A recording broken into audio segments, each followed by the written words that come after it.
La noche del 12 de agosto de 2025, apenas unas horas antes de cumplir 84 años, César Costa, la leyenda del fútbol mexicano conocido mundialmente como el Águila Dorada, se convirtió repentinamente en el centro de una tragedia médica sin precedentes.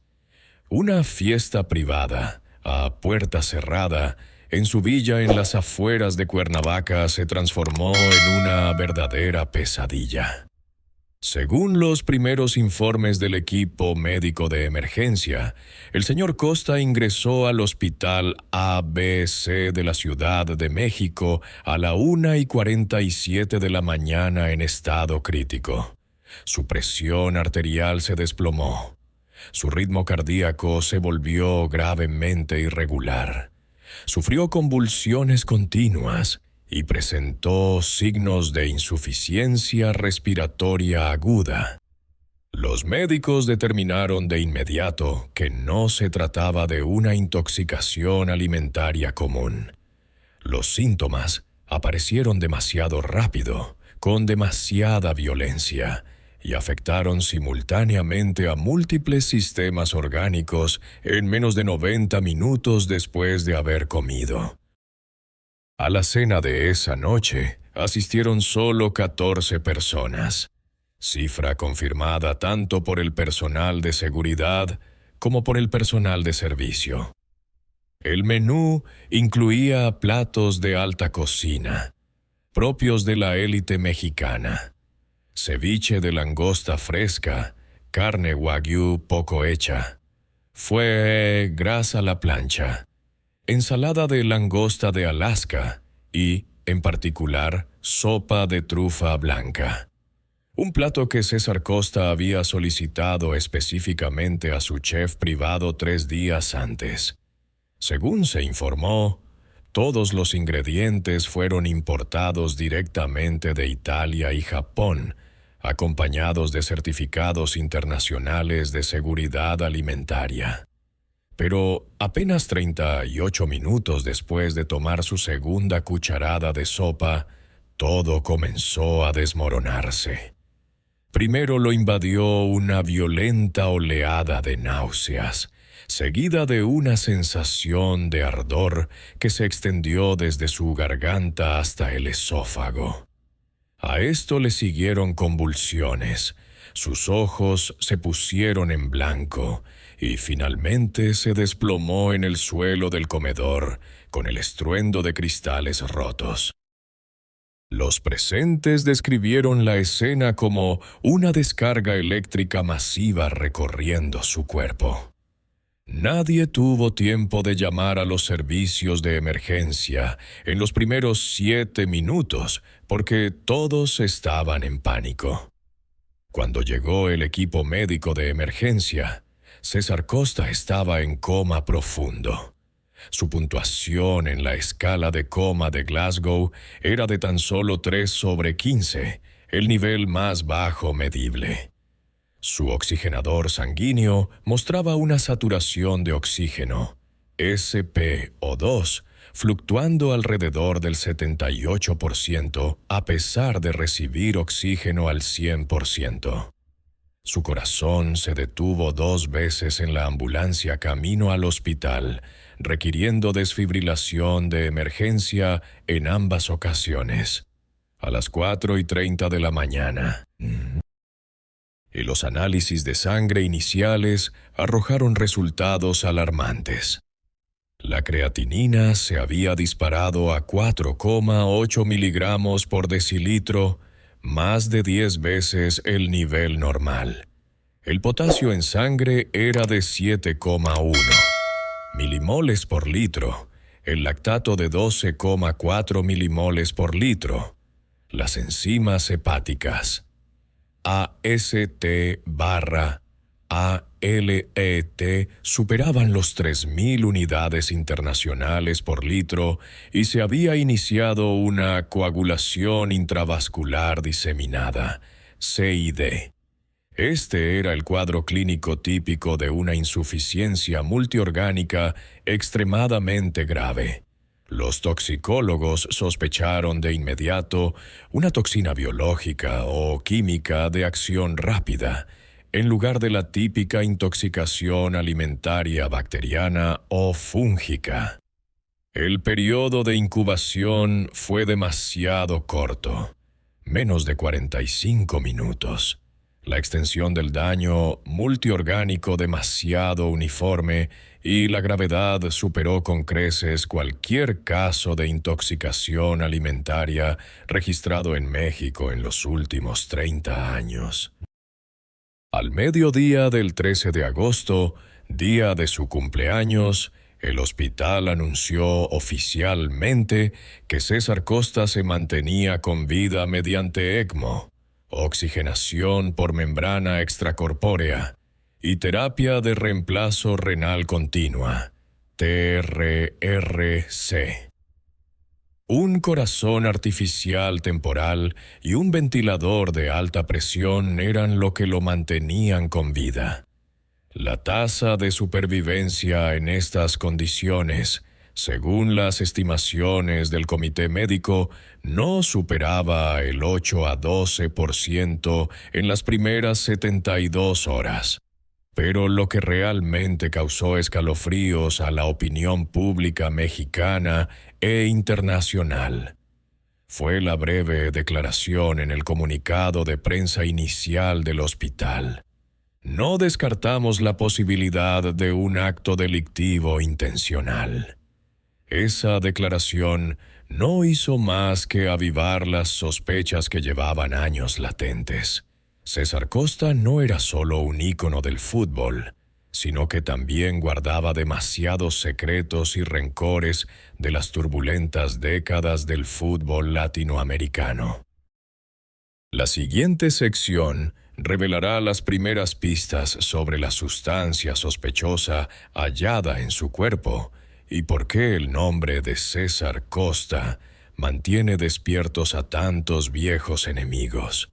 Cuando los resultados de las pruebas toxicológicas de emergencia llegaron al Laboratorio Nacional de Referencia del Instituto Nacional de Medicina Genómica, la mañana del 14 de agosto, todo el equipo de toxicólogos guardó silencio durante casi 40 minutos tras leer el informe preliminar.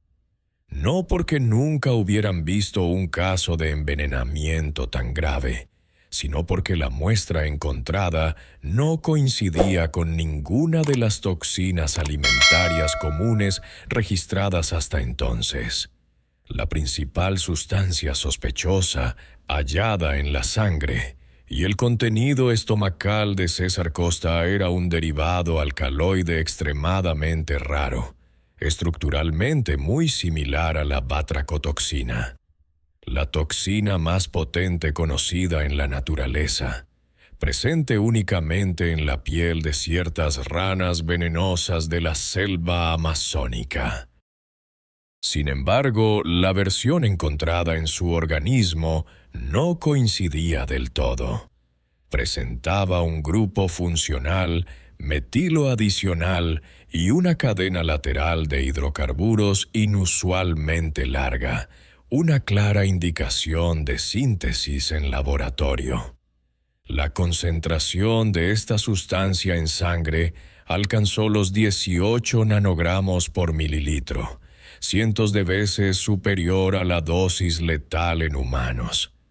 La de L50 oral estimada es de tan solo 0,1 a 0,2 microgramos por kilogramo.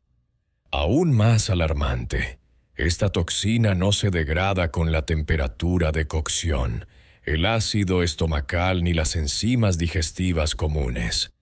Solo pierde su actividad al entrar en contacto con ciertos agentes oxidantes fuertes en concentraciones muy elevadas, algo prácticamente imposible de lograr en una sola comida. Punto clave: el tiempo hasta la aparición de los síntomas, 32 a 38 minutos, coincide perfectamente con las propiedades farmacocinéticas de este derivado al ser ingerido. Ataca los canales de sodio dependientes de voltaje en las membranas de las células nerviosas y musculares, provocando la apertura continua de los canales flecha, descarga caótica, flecha convulsiones, arritmias cardíacas, parálisis respiratoria y, en última instancia, fallo multiorgánico.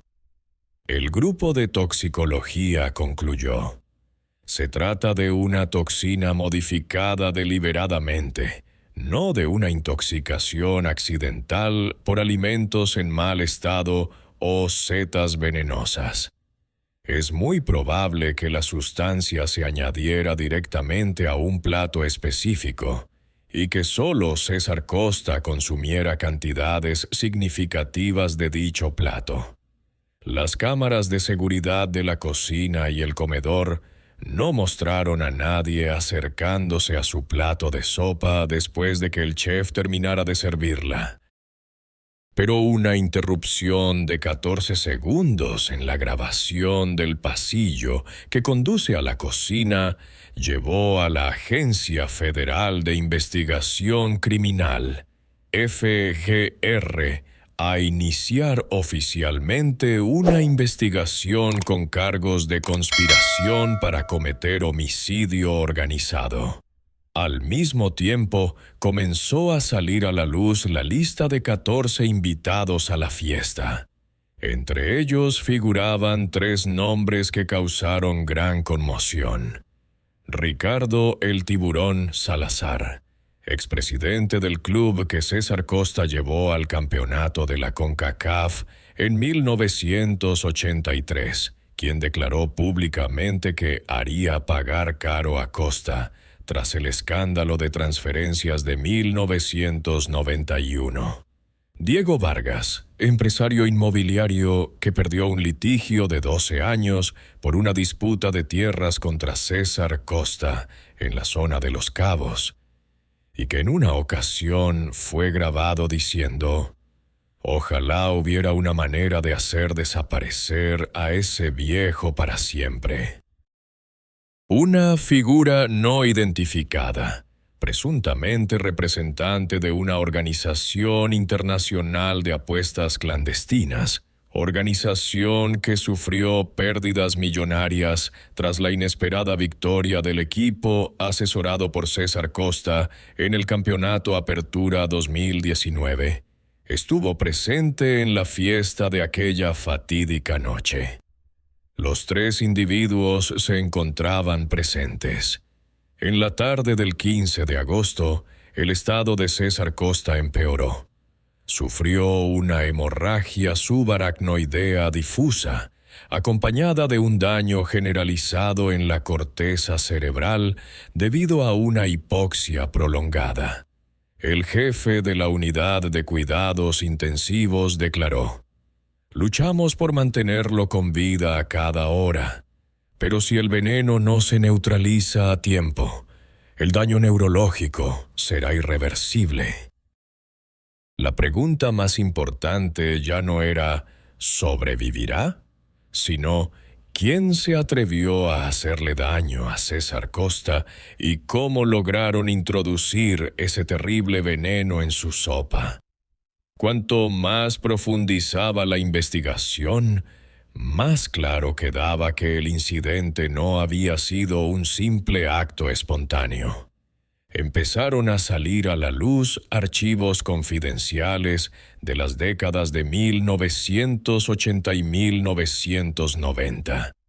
Años en los que César Costa se encontraba en la cima de su carrera y al mismo tiempo estaba involucrado en numerosas luchas de poder. En 1987, tras llevar a la selección mexicana sub-20 a la victoria en el Mundial Juvenil, César Costa fue acusado de aceptar sobornos de una red de apuestas colombiana para perder deliberadamente un partido amistoso contra Argentina. El caso fue archivado gracias a la intervención de la Federación Mexicana de Fútbol, FMF, en aquel entonces. Pero el hombre detrás de la acusación, un exárbitro llamado Javier Mendieta, murió misteriosamente en un accidente automovilístico tan solo 8 meses después. La familia Mendieta aún sostiene que se trató de un asesinato simulado.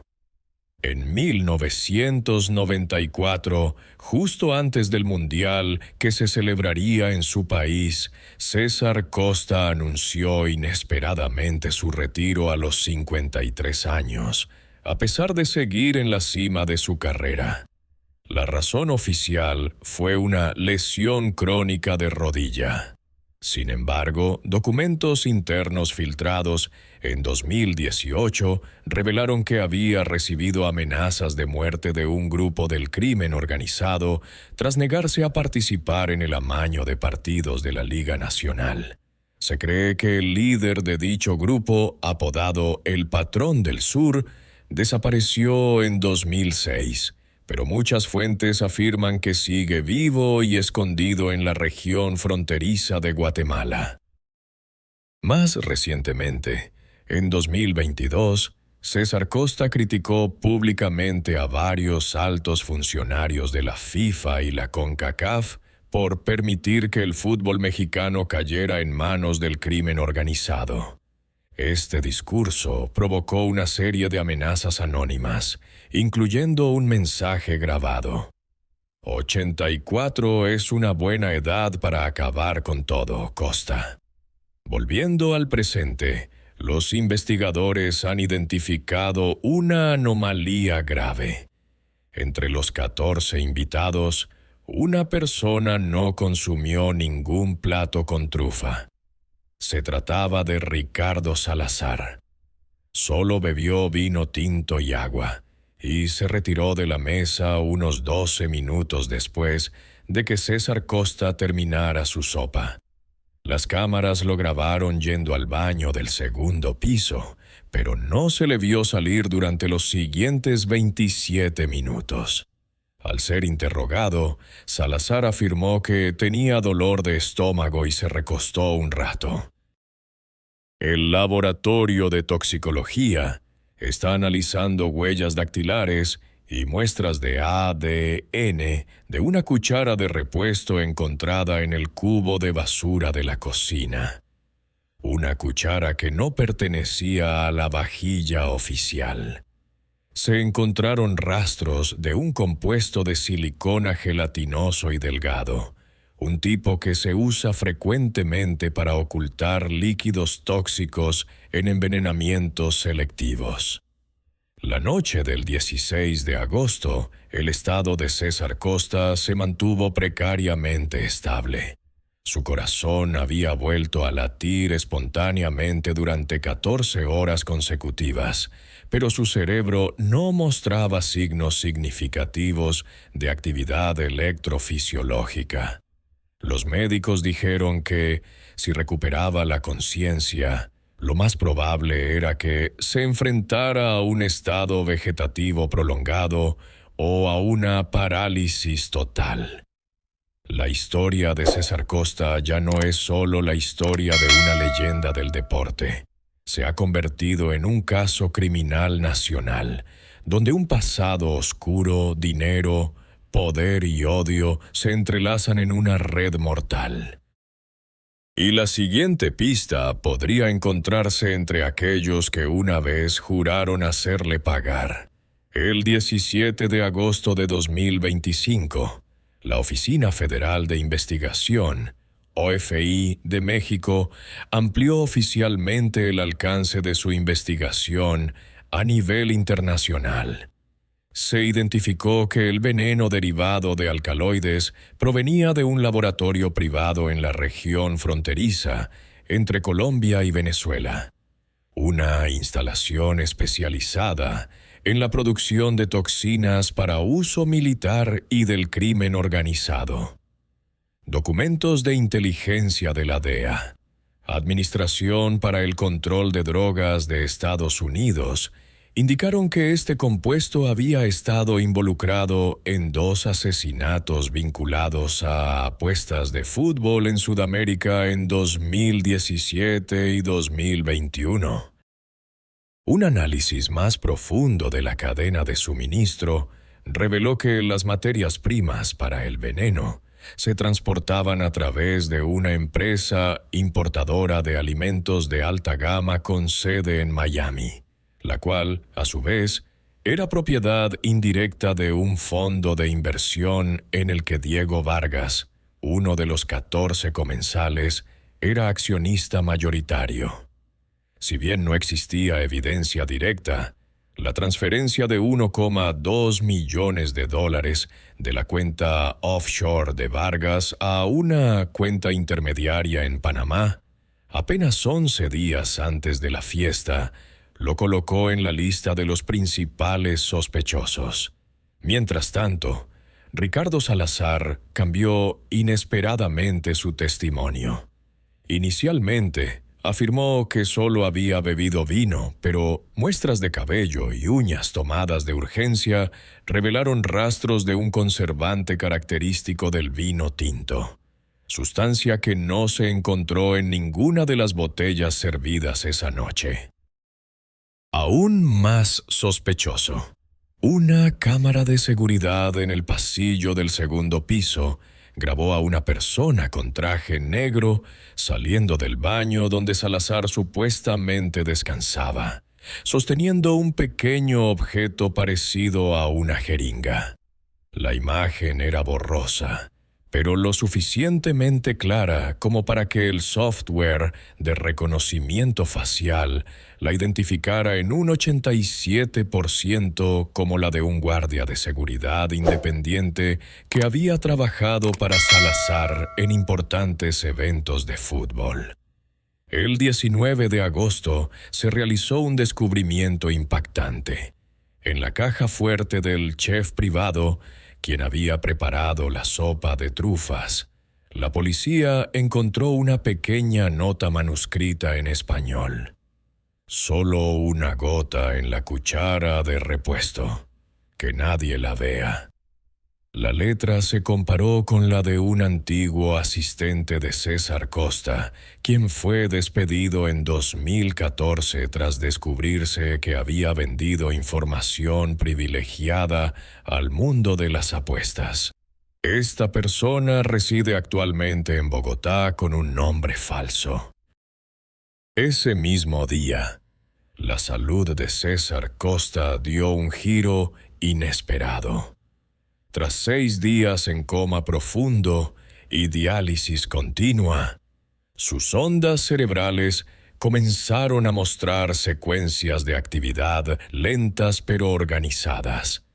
La primera señal de recuperación neurológica. Los médicos anunciaron que la concentración de toxinas en su sangre había descendido por debajo de 2 nanogramos por mililitro gracias a una terapia de desintoxicación específica, con atropina combinada con altas dosis de pralidoxima y plasmaféresis. Sin embargo, el daño cerebral era grave. El hipocampo y la corteza prefrontal presentaban necrosis parcial, lo que preveía la posibilidad de pérdida de memoria a corto plazo y deterioro cognitivo severo si recuperaba la conciencia. La opinión pública mexicana se dividió. Un sector exigía justicia para el Águila Dorada, protestando frente a la sede de la FMF y demandando una investigación exhaustiva del mundo del fútbol. El otro sector difundió teorías conspirativas que afirmaban que César Costa había orquestado el incidente para encubrir un escándalo financiero mayor. En redes sociales, los hashtags #Justicia para César y #CostaFake se viralizaron simultáneamente. El 21 de agosto, la FGR emitió órdenes de arresto contra Ricardo Salazar y Diego Vargas. Salazar fue detenido en el aeropuerto cuando intentaba salir de México. Vargas desapareció de su villa en Cancún, pero su teléfono fue rastreado por última vez en un bosque cerca de la frontera con Guatemala, precisamente la zona donde se rumorea que se esconde el Patrón del Sur. La red de odio ya no es un fantasma. Se ha materializado y el nombre de César Costa ya no es solo el de una víctima, sino la clave para resolver uno de los casos más importantes en la historia del fútbol latinoamericano. La mañana del 25 de agosto de 2025, exactamente 13 días después de caer en coma profundo, César Costa abrió los ojos por primera vez. Su mirada estaba perdida, su pupila izquierda dilatada y fija, signo de daño en el tercer nervio craneal. No podía hablar, solo emitía sonidos roncos e inarticulados. Un electroencefalograma, EEG, mostró que la actividad cortical había recuperado aproximadamente el 42% de lo normal, pero el área del lenguaje de Broca estaba casi completamente inactiva. Los médicos decidieron retirar gradualmente la ECMO y pasar a la ventilación mecánica convencional. Su frecuencia cardíaca se estabilizó entre 68 y 72 latidos por minuto. Sin embargo, la función renal solo se había recuperado al 18%, lo que requería diálisis continua cada 6 horas. Persistían las mioclonías, especialmente ante estímulos fuertes. El 27 de agosto, mientras solo una enfermera y un investigador tenían acceso a la sala de aislamiento, César Costa intentó comunicarse por primera vez. Con el dedo índice de la mano izquierda, la otra estaba paralizada, garabateó el alfabeto en la pizarra. Sopa, persona que sirve. Solo 2 palabras, pero suficientes para que el equipo de investigación volviera a centrar su atención en el chef y la cuchara de repuesto. 2 días después, Ricardo Salazar, tras 72 horas de interrogatorio continuo, rompió su silencio. En una declaración grabada, admitió haber contratado a un ex empleado de César Costa para que añadiera una sustancia ligeramente nauseabunda a la sopa, con la intención de humillarlo ante los invitados de la alta sociedad en su cumpleaños. Salazar insistió en que desconocía que la sustancia fuera un veneno mortal. Solo quería que vomitara, se desmayara, perdiera la dignidad. Nadie me dijo que era batracotoxina modificada.